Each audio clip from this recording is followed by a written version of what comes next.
Hindi cinema में तकरीबन 6 दशक तक दर्शकों पर अपने हुनर, अदाकारी और रूमानियत का जादू बिखेरने वाले सदाबहार अभिनेता देवानंद का जन्म 26 सितंबर 1923 को पंजाब के गुरदासपुर में एक मध्यम वर्गीय परिवार में हुआ था। देवानंद का असली नाम धर्मदेव पीसोरीमल आनंद था। उन्होंने अंग्रेजी साहित्य में अपनी स्नातक की शिक्षा 1942 में लाहौर में पूरी की।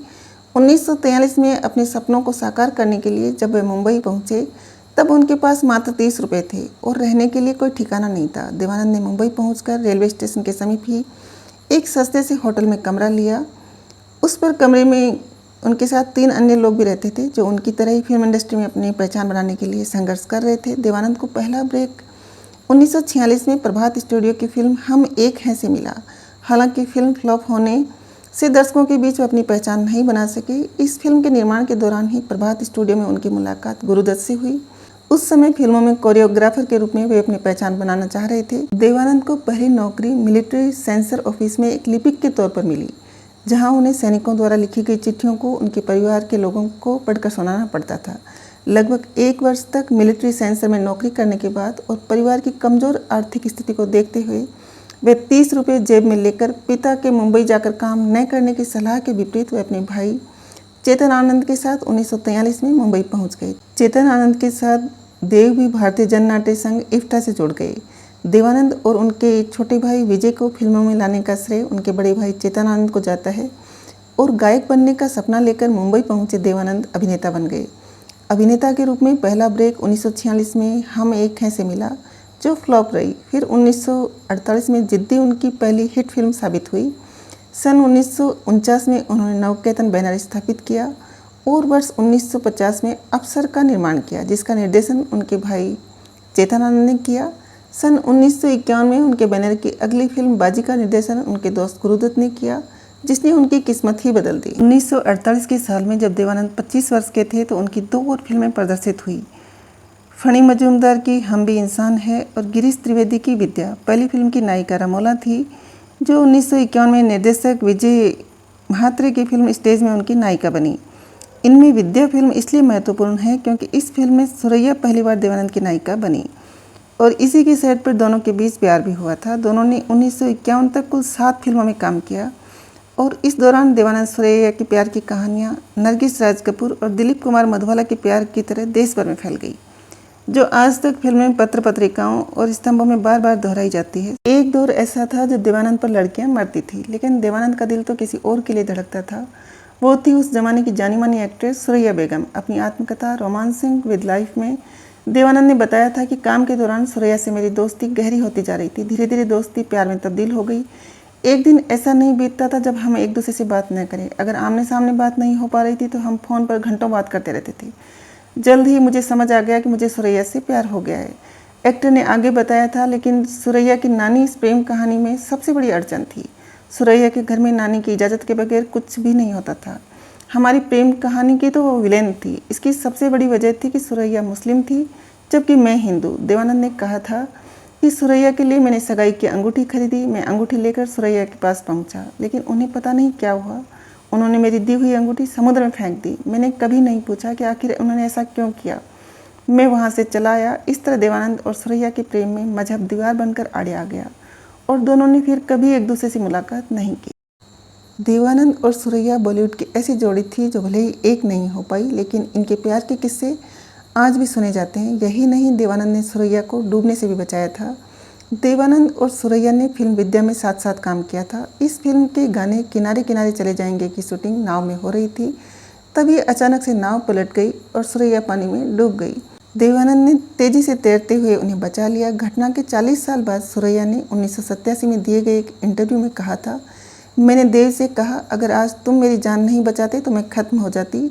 सुरैया इसी इंटरव्यू में आगे कहती है, देवानंद ने मेरी बात का जवाब देते हुए कहा था, अगर तुम्हारी जान चली जाती तो मैं भी खत्म हो जाता। मुझे लगता है यही वह पल था जब हम दोनों को एक दूसरे से बेपनाह मोहब्बत हो गई थी। सुरैया की नानी देवानंद और उनके रिश्ते के सख्त खिलाफ थी। घर वालों की सख्ती से परेशान देव और सुरैया ने फैसला किया कि वो फिल्म जीत के सीन के दौरान असली में शादी कर लेंगे। फिल्म जीत की शूटिंग में देवानंद और सुरैया की शादी का सीन फिल्माया जा रहा था। उन्होंने असली पंडित को बुलाया जो असली मंत्र पढ़ने वाला था। तभी एक असिस्टेंट डायरेक्टर ने सुरैया की नानी को खबर दे दी। सुरैया की नानी उन्हें सेट से खींचकर जबरदस्ती घर ले गई। देवानंद से शादी न करने के लिए सुरैया को समझाने के लिए कई लोग आए। एक इंटरव्यू में सुरैया ने बताया था कि हर रोज़ उन्हें समझाने के लिए फिल्म इंडस्ट्री के करीबी लोगों को उनके घर बुलाया जाता था। वो उन्हें समझाते थे कि देव के साथ शादी करना उनकी ज़िंदगी की सबसे बड़ी भूल होगी। यहाँ तक कि एक्ट्रेस नादिरा के पहले पति नक्शब ने भी उनके सामने कुरान रख दी थी और बोला था कि वो इस पर हाथ रखकर कसम खाए कि वो देव से शादी नहीं करेंगी। उन्होंने ये भी कहा कि अगर वो देवानंद से शादी करेंगी तो देश भर में दंगे भी हो सकते हैं, जिसे सुनकर सुरैया काफ़ी डर गई थी। सुरैया ने बताया कि उनकी हिम्मत तब टूटी जब उनकी नानी और उनके मामा ने देव को जान से मार देने की धमकी दे डाली। देवानंद अपने ज़माने के सुपर स्टार्स में से एक थे। उनकी एक्टिंग और ड्रेसिंग स्टाइल के लाखों दीवाने थे। इनमें फीमेल फैंस उनके ब्लैक कोट के लुक पर फिदा थी। रिपोर्ट्स में दावा किया जाता है कि उनकी काले कोट वाले लुक के चलते एक लड़की ने अपनी जान दे दी थी। यह भी बताया जाता है कि उनकी एक झलक के लिए लड़कियां छत से कूद जाया करती थी। इसके चलते देवानंद ने पब्लिक में काला कोट पहनना बंद कर दिया था। अपनी खास एक्टिंग स्टाइल और ड्रेसिंग सेंस के लिए अपने ज़माने में मशहूर बॉलीवुड अभिनेता देवानंद को काले कपड़े पहनने का बहुत शौक था।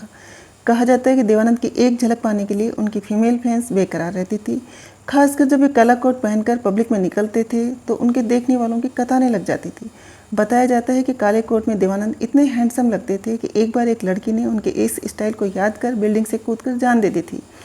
एक समय उन्होंने काला कोट पहनकर पब्लिक में जाना बंद कर दिया था। रिपोर्ट्स के अनुसार 1958 में उनकी फिल्म काला पानी रिलीज हुई थी।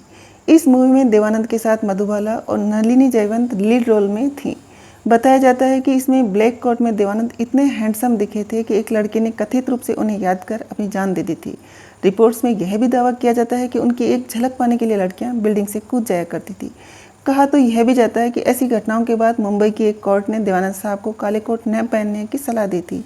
बाद में देवानंद ने भी पब्लिक में ब्लैक कोट पहनकर जाना बंद कर दिया था। देवानंद से जुड़ी कुछ रोचक जानकारियां इस प्रकार है। देवानंद ब्रिटिश सशस्त्र बलों की राजसी भारतीय नौसेना में शामिल होना चाहते थे, परंतु किसी कारणवश उन्हें अस्वीकार कर दिया गया, जिसके चलते उन्होंने चर्च गेट स्थित सेना के सेंसर कार्यालय में कार्य करना शुरू कर दिया और इस कार्य के लिए उन्हें प्रति महीना 165 रुपये पारितोषिक दिया जाता था। देवानंद ने अशोक कुमार की अछूत कन्या और किस्मत को देखकर अभिनेता बनने का फैसला किया। फिल्म में अशोक कुमार के प्रदर्शन से वे काफ़ी प्रभावित हुए थे। दिलचस्प बात यह है कि अशोक कुमार ने अपनी फिल्म जिद्दी के लिए देवानंद का चयन किया था। देवानंद और गुरुदत्त के बीच घनिष्ठ मित्रता थी, जिसके चलते दोनों ने फैसला किया कि गुरुदत्त की फिल्मों में देवानंद प्रमुख भूमिका निभाएंगे और देवानंद द्वारा निर्मित फिल्मों को गुरुदत्त निर्देशित करेंगे। देवानंद फिल्म हरे राम हरे कृष्णा में मुमताज़ को प्रमुख भूमिका में लेना चाहते थे, परंतु मुमताज़ ने पहले से ही उस वर्ष 7 से अधिक फिल्मों को साइन किया हुआ था। उस समय फिल्म जगत में एक अभिनेता द्वारा एक वर्ष में 7 से अधिक फिल्मों को साइन करने पर प्रतिबंध लगा हुआ था, लेकिन फिर भी वे मुमताज़ को फिल्म की शूटिंग के लिए पुलिस संरक्षण के तहत नेपाल ले गए। फिल्म हरे राम हरे कृष्णा में कई अभिनेत्रियों को देवानंद की बहन की भूमिका की पेशकश की गई थी, लेकिन सभी ने देवानंद की बहन के रूप में कार्य करने से इनकार कर दिया, जिसके बाद उस भूमिका को जीनत अमान ने निभाया था। देवानंद ने Bollywood film the evil in में भी कार्य किया हुआ है। देवानंद फिल्म जंगली 1961 और तीसरी मंजिल 1966 में प्रमुख भूमिका के लिए पहली पसंद थे, परंतु किसी कारणवश उन्होंने दोनों ही फिल्में करने से मना कर दिया। देवानंद के मना करने पर दोनों फिल्मों में शम्मी कपूर को चुन लिया गया, जो फिल्म जगत में सुपरहिट साबित हुई। इसी तरह उन्होंने वर्ष 1970 में फिल्म जंजीर में प्रमुख भूमिका के लिए भी मना कर दिया था। देवानंद फिल्म विद्या की शूटिंग के दौरान अभिनेत्री सुरैया के काफ़ी नज़दीक आ गए थे। दिलचस्प बात यह है कि देवानंद ने उन्हें 3000 रुपये की हीरे के अंगूठी के साथ प्रस्तावित किया था, परंतु उन्होंने अपनी नानी की वजह से उस प्रस्ताव को अस्वीकार कर दिया। इसके बाद सुरैया ने अपनी मृत्यु तक विवाह नहीं किया। देवानंद चार्ली चैपलिन के बहुत बड़े प्रशंसक थे। एक बार उन्हें स्विट्जरलैंड में चार्ली से मिलने का मौका मिला। उस दौरान उन्होंने चिल्लाते हुए कहा, हे चार्ली, और अपने हाथों को खड़ा कर चार्ली का अभिवादन किया। उनके अभिनय करियर की एकमात्र फिल्म गाइड ही थी, जिसके अंत में उनकी मृत्यु हो जाती है। महाराष्ट्र स्थित एक पहाड़ी केंद्र महाबलेश्वर में फ्रेडरिक होटल में कमरा नंबर 11 हमेशा उनके लिए आरक्षित रहता था, क्योंकि जब भी वह उस शहर में जाते थे तो वह उसी होटल में रहते थे। उन्हें जैकेट एकत्रित करना बहुत पसंद था, जिसके चलते उनके पास 800 से अधिक जैकेटों का संग्रह था। उन्हें पद्म भूषण एवं दादा साहब फाल्के पुरस्कार सहित कई पुरस्कारों से सम्मानित किया गया है। देवानंद की पत्नी का नाम है कल्पना कार्तिक, जिनका असली नाम था मोना सिंघा, लेकिन देवानंद के बड़े भाई ने अपनी कंपनी की फिल्म बाजी में साइन करते वक्त उनका नाम बदलकर कल्पना कार्तिक कर दिया था। दरअसल वो पंजाबी क्रिश्चियन थी। देवानंद के परिवार और मोना के परिवार के बीच दो कनेक्शन थे। देवानंद का परिवार पंजाब के गुरदासपुर में रहता था, जबकि मोना के पिता गुरदासपुर के बटाला में ही बतौर तहसीलदार तैनात रहे थे। हालांकि दूसरा कनेक्शन देवानंद की भाभी उमा आनंद से था। मोना देव के भाई चेतन आनंद की सास की कजिन थी। मोना यानी कल्पना शिमला के एक कॉलेज में पढ़ती थी, वहीं से वो मिस शिमला चुनी गई। तब चेतन की पत्नी उमा ने उसे चेतन से मिलाया और चेतन ने अपनी कंपनी नवकेतन फिल्म्स में उसे काम करने का ऑफर दिया, फिल्म की हीरोइन बनने का। पहली फिल्म मिली बाजी, देवानंद के साथ, जो बतौर डायरेक्टर गुरुदत्त की भी पहली फिल्म थी। बाजी की शूटिंग के दौरान ही देवानंद से उसकी दोस्ती बढ़ने लगी थी। सुरैया के प्रेम से ताज़ा ताज़ा उबर रहे देवानंद भी धीरे धीरे कल्पना के और उन्मुख होने लगे थे। माना जाता है कि चेतन और उनकी पत्नी उमा का ही आइडिया था कि सुरैया की यादों से देव को निकालने के लिए देव के निकट किसी और को लाना होगा। ऐसे में फिल्म में काम करेंगे तो काफ़ी दिन साथ रहने का मौका भी मिलेगा। बाजी तो सुपरहिट रही, लेकिन इसके बाद कल्पना के साथ आई हमसफ़र और आंधियाँ नहीं चली। तब योजना बनी टैक्सी ड्राइवर की, जिसकी कहानी और डायलॉग चेतन की पत्नी उमा और भाई विजयानंद के हवाले कर दिए गए। परिवार दो फिल्में पिटने से फाइनेंशियल क्राइसिस में आ गया था, सो पूरा परिवार फिल्म पर जमकर मेहनत कर रहा था। कम से कम पैसे में ज़्यादा से ज़्यादा काम। इधर कल्पना को बाहर से भी ऑफर मिलने लगे थे, लेकिन वो मना कर रही थी। तो देव ने एक दिन उनसे पूछा कि बाहर के ऑफर्स के लिए क्यों मना कर रही हो। तो रोमांटिक अंदाज में कल्पना ने पूछा कि तुम मुझे खोना नहीं चाहते हो ना। देव ने भी जवाब दिया, कभी भी नहीं। इस पर कल्पना ने कहा कि फिर कमिटमेंट क्यों नहीं करते। कल्पना का इशारा शादी की तरफ था। देव ने टालने की कोशिश की और वक्त मांगा। दोनों कार से लॉन्ग ड्राइव कर समंदर किनारे चले गए। तब कल्पना देव के करीब आकर बोली, दिल की धड़कनें काफ़ी तेज़ी से चल रही है। तब देव ने कहा, क्योंकि ये ज़िंदगी भर का फैसला है, चलो चलते हैं। लेकिन कल्पना ने कह दिया कि नहीं जाएंगे तो तभी जब तुम फैसला कर लोगे, मैं तुम्हें ड्राइव नहीं करने दूंगी। देवानंद उनकी इस जिद से इमोशनल हो गए। उसके बाद देवानंद ने कहा, हम कल एंगेजमेंट करने जा रहे हैं। कल्पना ने कहा, कल क्यों। तब देव ने पूछा, फिर कब। कल्पना ने कहा, एंगेजमेंट नहीं, सीधे शादी होगी। देव ने कहा, मैंने तुम्हारे लिए एक खूबसूरत रिंग सोची है। लेकिन कल्पना ने सीधे शादी की जिद पकड़ ली।